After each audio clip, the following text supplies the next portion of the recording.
오늘 우리가 함께 읽은 로마서 14장의 말씀도 계속해서 성도 간에 가져야 할 마음가짐을 강조하고 있습니다.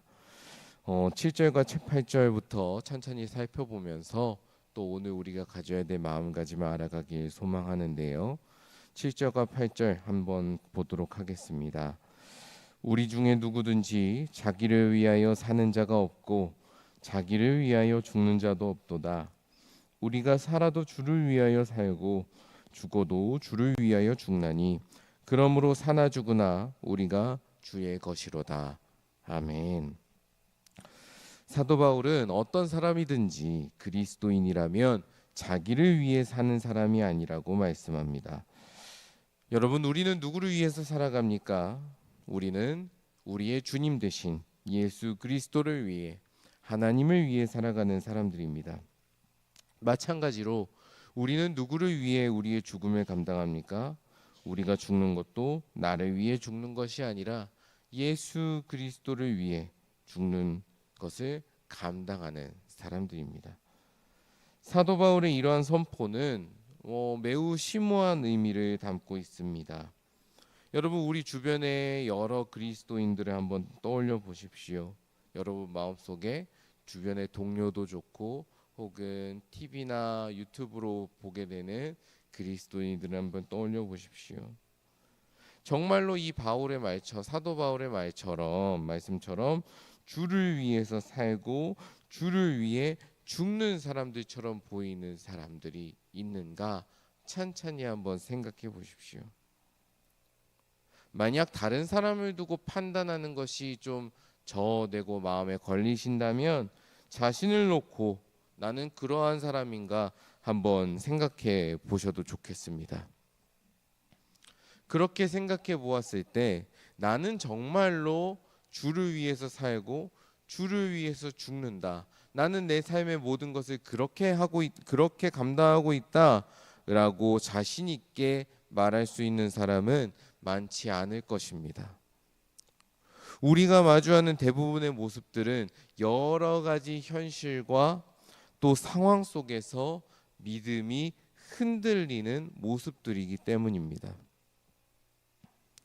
그렇게 내 스스로도 연약하고 다른 이들도 연약해 보이니 우리가 조금만 흔들려도 혹은 우리가 바라보는 그 동료 그리스도인들이 조금만 흔들리는 모습이 보여도 내가 그들보다 조금만 낮게 보이기만 하면 함부로 판단하기 쉽다라는 겁니다.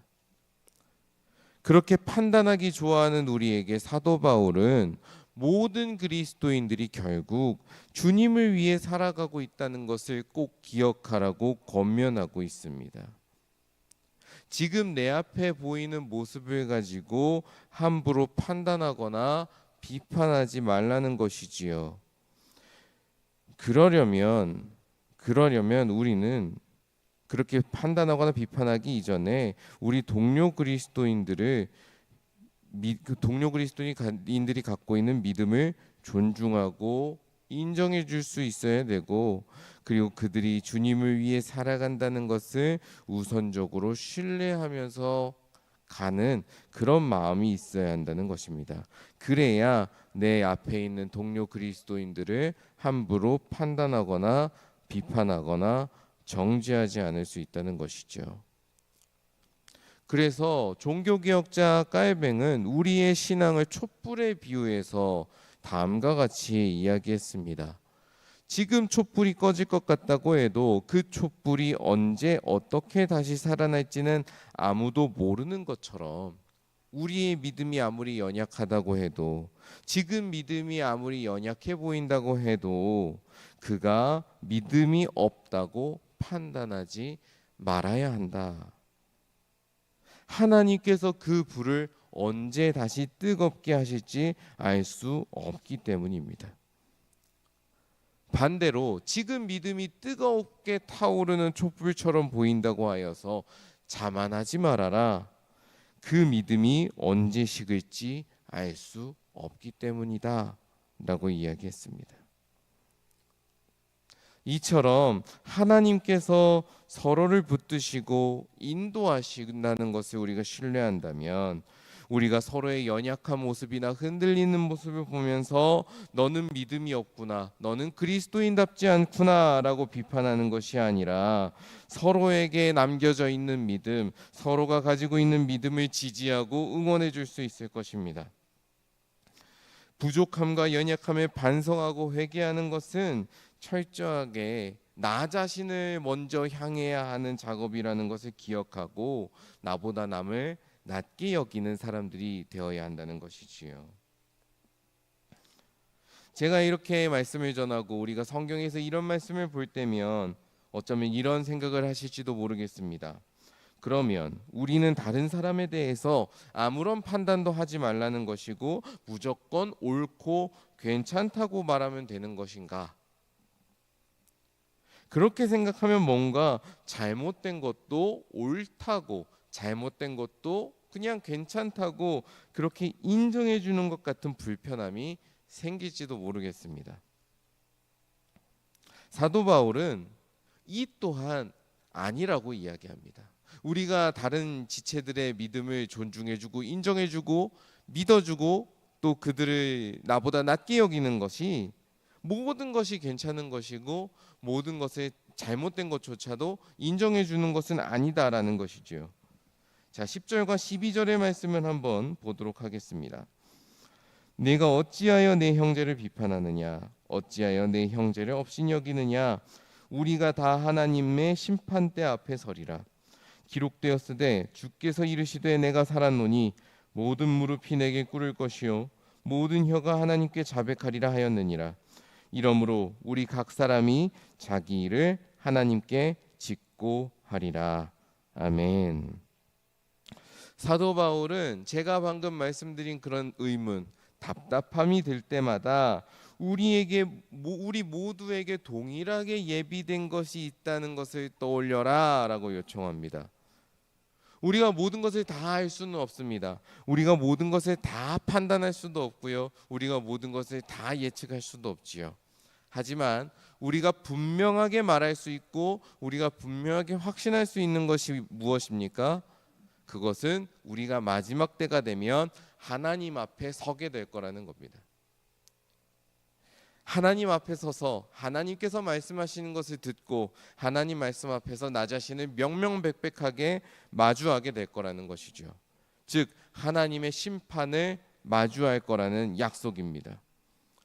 하나님께서는 우리의 진실된 삶을 살펴보시고 우리의 삶이 어떠했는지를 판단하시는 분이십니다.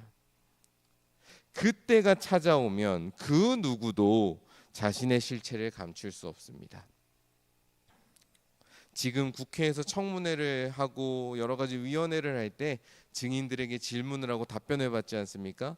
그때 보면 정말 많은 증인들이 동일하게 반복하는 말이 뭐냐면 그것은 말할 수 없습니다. 그것은 모르겠습니다. 다 이야기하지 않습니다. 사람 간의 만남, 사람 간의 주고받음에서는요, 자기의 실체를 감출 수 있습니다. 자기를 안 드러낼 수 있어요. 하지만 하나님의 심판대 앞에 서면, 하나님의 질문 앞에 서게 되면요, 그때는 자기의 일을 다 말할 수밖에 없게 된다는 겁니다. 자기의 일을 다 말하게 돼버리니 진실된 모습, 진실된 내 모습이 어떠했는지를 나도 알고 모두가 알게 되는 그런 일들이 벌어진다는 것이죠. 그때가 되면 우리 각자가 걸어왔던 그 신앙의 여정, 신앙의 걸음이 바른 걸음이고 바른 길이었는지 혹은 그러지 못한 길이었는지 우리의 중심이 진실로 어디에 있었는지 명명백백하게 밝혀질 것이라는 말씀입니다. 그러니 우리가 악한 일에 대해서 그러했던 것처럼 서로의 믿음에 대해서도 서로의 삶에 대해서도 모든 판단을 하나님께 맡겨드리는 지혜가 필요합니다. 내가 아무리 비판하고 내가 아무리 판단하더라도 그것이 하나님만큼 할 수 있겠습니까? 그럴 수 없습니다. 그렇다면 우리가 할 수 있는 일은 무엇입니까? 더욱 겸손한 자세로 서로를 위해서 기도하는 것입니다. 우리가 바라보다 보면 저렇게 가면은 믿음이 너무 흔들려서 방황할 것 같은데, 저렇게 신앙생활하면은 하나님과의 관계가 멀어질 것 같은데, 그런 생각이 드신다면 그때 해야 될 것은 무엇이냐면 그를 위해서 기도하는 것입니다. 그를 함부로 판단하고 정죄하는 게 아니란 말이지요. 그렇게 기도하면서 함께 신앙의 여정을 함께 나아갈 수 있도록 하나님께 도우심을 구해야 하는 것입니다. 그러면 하나님께서 그에게 필요한 일들을 행하실 것이기 때문입니다. 이처럼 서로를 위해서 기도하고 겸손한 마음으로 서로를 존경하고 응원하는 공동체, 이것이 오늘날 우리가 함께 만들어가야 될 교회 공동체라고 저는 믿습니다. 교회가 누군가를 향해서 전하는 권면, 교회가 누군가를 위해서 하는 여러 가지 어떤 꾸짖음과 가르침들은 모두 제가 방금 말씀드린 이 가치에 기반해서 이루어져야 된다고 저는 믿습니다. 이처럼 겸손한 마음과 사랑이 가득한 교회야말로 사람을 살리는 교회가 될 수 있고 삶의 행복과 평화를 회복시키는 교회가 될 수 있으며 이 땅에 하나님 나라를 증언하는 교회가 될 수 있기 때문입니다. 오늘 말씀 9절을 보시면 바울은 우리의 주님이 죽은 자와 산 자의 주가 되시기 위해 십자가에 달려 죽으셨다가 다시 살아나셨다고 선포합니다. 즉 우리의 주님은 우리의 삶의 모든 상황에 함께 하시면서 우리를 인도하시는 분이시고요. 우리의 모든 상황 가운데에서도 심지어 죽음의 상황 가운데에서도 당신의 영광을 드러내는 분이시다라는 겁니다. 만약 여러분 서로를 판단하고 서로를 그렇게 정죄하는 일을 멈추는 것이 너무나 어렵게 느껴진다면,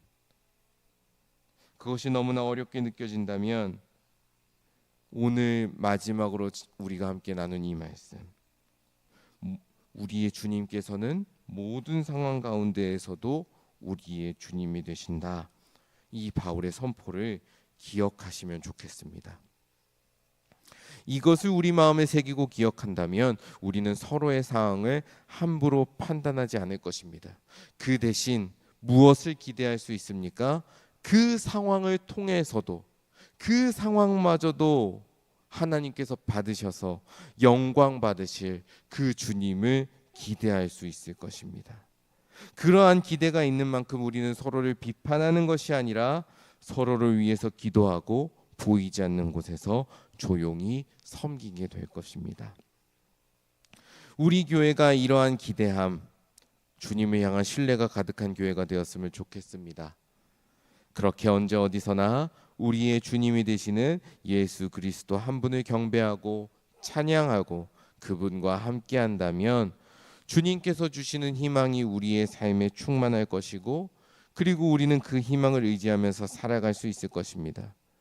그렇게 주님께서 주시는 희망을 의지하면서 살아갈 때 이 교회에 있는 모든 이들이, 그리고 이 교회에 나오는 모든 이들이 주님께서 주시는 힘으로 서로를 섬기고 함께 성장해 나아가는 놀라운 일이 일어날 것입니다. 오늘 하루도 주님께서 주시는 희망과 사랑을 의지하여 살아가는 여러분이 되시기를 소망합니다. 주님을 더욱 의지하고 주님을 더욱 신뢰하면서 서로를 사랑의 눈으로 바라보고 섬기는 귀한 봉헌교회 모든 성도 여러분 되시길 주님의 이름으로 간절히 축원합니다. 함께 기도하겠습니다. 하나님 아버지, 우리가 사랑의 눈으로 서로를 바라보게 하여 주옵소서. 판단하고 정죄하는 것이 아니라 모든 것을 심판하시는 하나님을 기다리면서 또 하나님을 의지하면서 우리는 서로를 위해서 기도하고 또 섬기는 사람들이 되게 하여 주옵소서. 우리가 있는 자리 어디서나 우리 동료 그리스도인들을 위해서 함께 기도하며 걸어 나아가는 사람들이 되길 소망합니다.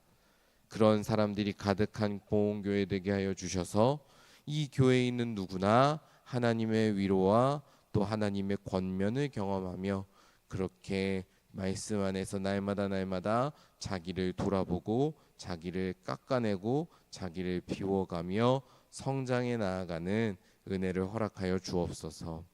하나님, 우리 각자의 삶 속에서 믿음이 흔들리지 않도록 지켜주시기를 소망합니다.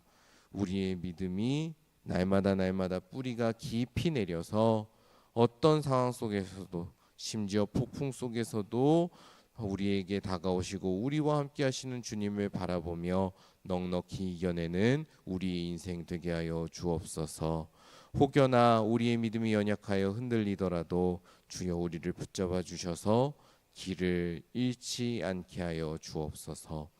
오늘 하루의 시종을 주님께 맡겨드리며 예수님의 이름으로 기도드립니다. 아멘.